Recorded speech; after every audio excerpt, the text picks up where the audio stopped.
A ver, pensemos en esto. Los Juegos Olímpicos y los medios de comunicación. Son como dos caras de la misma moneda. Su historia juntos es inseparable, súper compleja y ha cambiado por completo la forma en que el mundo entero vive el deporte.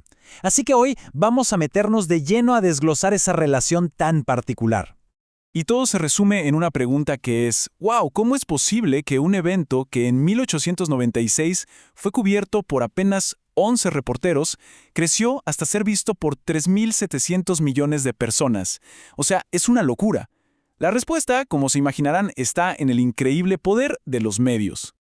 Ok, para poder entender de verdad el impacto de los medios, primero tenemos que dar un paso atrás y repasar muy rapidito los conceptos básicos de la comunicación, porque al final esta es la base de todo lo que vamos a ver. Bien, cualquier tipo de comunicación, no importa si es una charla con un amigo o un correo electrónico, siempre sigue estos mismos pasos. Hay una fuente que codifica un mensaje. Ese mensaje viaja por un canal. Luego un receptor lo decodifica y a veces hay una retroalimentación o respuesta.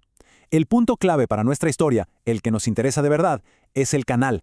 Y es justo ahí, exactamente ahí, donde entran los medios masivos. Entonces, ¿qué son los medios de comunicación masiva? Pues son precisamente eso, los canales. Son las herramientas, los vehículos. Piensen en periódicos, radio, televisión, internet, que permiten que un mensaje, como la emoción de una carrera olímpica, por ejemplo, viaje desde su origen hasta una audiencia gigantesca, global.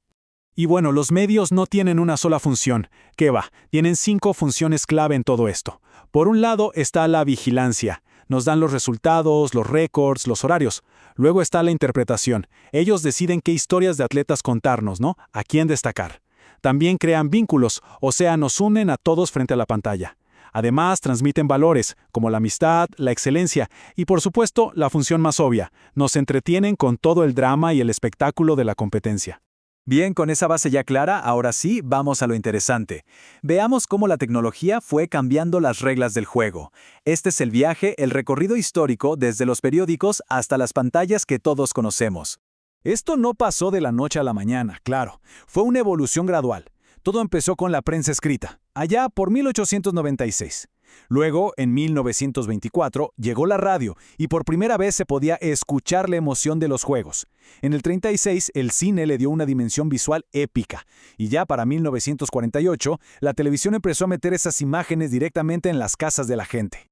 Miren este número, 11. ¿Qué significa? Pues hoy parece increíble, pero así empezó todo, solo 11. 11 reporteros cubrieron los primeros Juegos Olímpicos modernos en Atenas. Y lo más curioso es que algunos de ellos eran los mismos atletas que después de competir escribían para sus periódicos locales. ¡Imagínense! Y por casi un cuarto de siglo, 25 años, los periódicos tuvieron el monopolio total, absoluto, de la cobertura. Si alguien quería saber qué estaba pasando en los Juegos, no había otra. La única forma era abrir un periódico y leerlo. No existía nada más.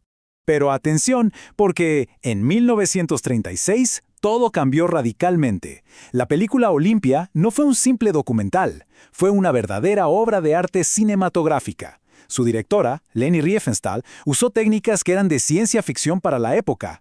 Cámaras sobre rieles para seguir a los atletas, cámaras a caballo, hasta en globos para tomas aéreas. Por primera vez, los Juegos se transformaron en un espectáculo épico.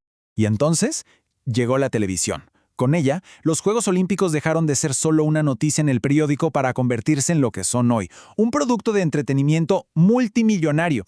Este es el momento exacto en que nace el espectáculo global. Y ojo, que el cambio no fue solo de tecnología, sino de mentalidad, de filosofía. Piénsenlo, la prensa escrita se enfoca en la noticia, en el análisis. Su éxito depende de que la gente le crea, de su credibilidad. En cambio, la televisión y la radio, bueno, su prioridad es el entretenimiento, la acción, el drama. Buscan generar publicidad y por lo general apoyan al deporte, lo celebran. Son dos mundos distintos. Y si quieren una prueba de esta transformación, no hay nada más claro que seguir el rastro del dinero. Es increíble. En Londres 1948, los derechos de televisión costaron $1,000. Para Sydney 2000, la cifra había explotado a más de $1,300 millones. O sea, Es una escalada brutal. Y claro, todo ese dineral no solo hizo rico al Comité Olímpico, sino que convirtió a los Juegos en el monstruo comercial que son hoy, afectando todo, desde cómo se financian los atletas hasta las ciudades que los reciben. ¿Se acuerdan de los 11 reporteros del principio? Bueno, prepárense. Para los Juegos de Sydney en el 2000, la cantidad de gente de medios acreditada era de 19.590. Es una locura. Había muchísimos más periodistas que atletas compitiendo. Y por supuesto, la audiencia creció a la par de todo esto. Pasamos de 500.000 de personas viendo los Juegos de 1948 a 60 millones en México 68, hasta llegar a la cifra de verdad increíble de 3.700 millones de personas viendo los Juegos de Sydney. La televisión, sin duda, los había convertido en el evento más visto de todo el planeta. Pero la historia no termina ahí. La evolución no se detuvo. Después de la televisión, apareció un nuevo jugador en el tablero que, una vez más, lo cambiaría todo: Internet. Y con él llegaron oportunidades y desafíos que nadie había imaginado. Y podemos marcar el inicio de la era digital olímpica con un momento exacto: Atlanta 1996. Ahí se lanzó el primer sitio web oficial de los Juegos.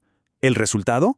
Fue un éxito inmediato y rotundo: 185 millones de visitas en apenas 16 días. Y a partir de ahí, el crecimiento fue exponencial.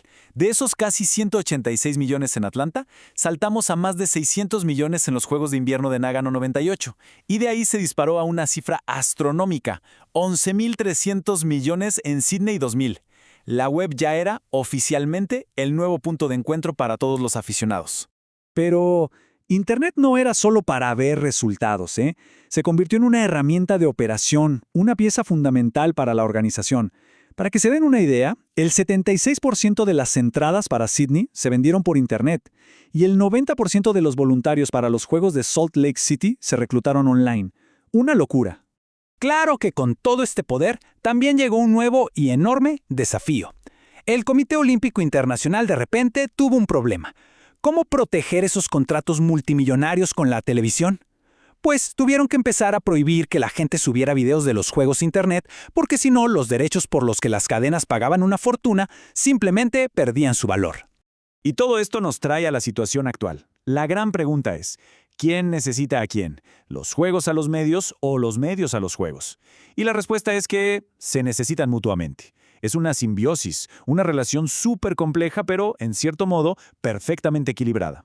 Esta relación se apoya básicamente en tres pilares. Primero, el económico, que es el más obvio. El Comité Olímpico recibe dinero por los derechos y los medios ganan dinero con la publicidad. Sencillo.